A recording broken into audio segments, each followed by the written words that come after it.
Gucci, Prada, শ্যানেলকেও পেছনে ফেলে দিচ্ছে। চলুন জেনে নেই এই ব্র্যান্ডের নাম আর এত পপুলারিটি পাবার পেছনের রহস্যটা কি।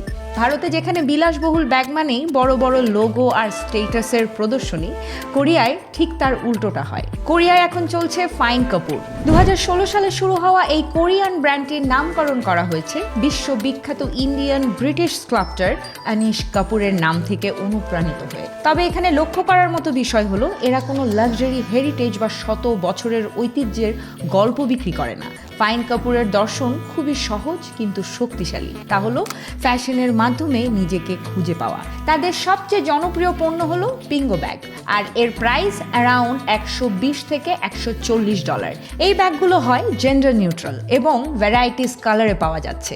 আজ এই ব্যাগগুলো কোরিয়া, হংকং ও ইউরোপের তরুণ পেশাজীবীদের মধ্যে মাস্ট হ্যাভ হয়ে উঠেছে।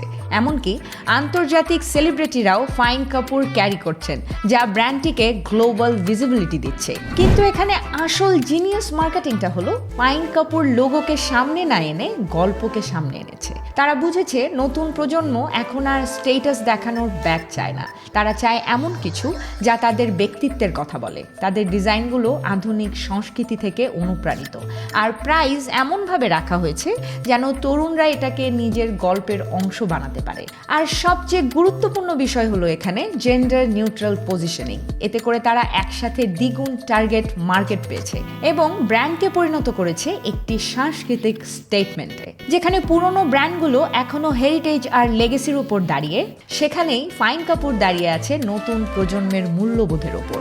আর আমাদের নিউ জেনারেশন চায় আসলে এমন ব্র্যান্ড যেটা পরিচয় দেয়, স্টেটাস নয়।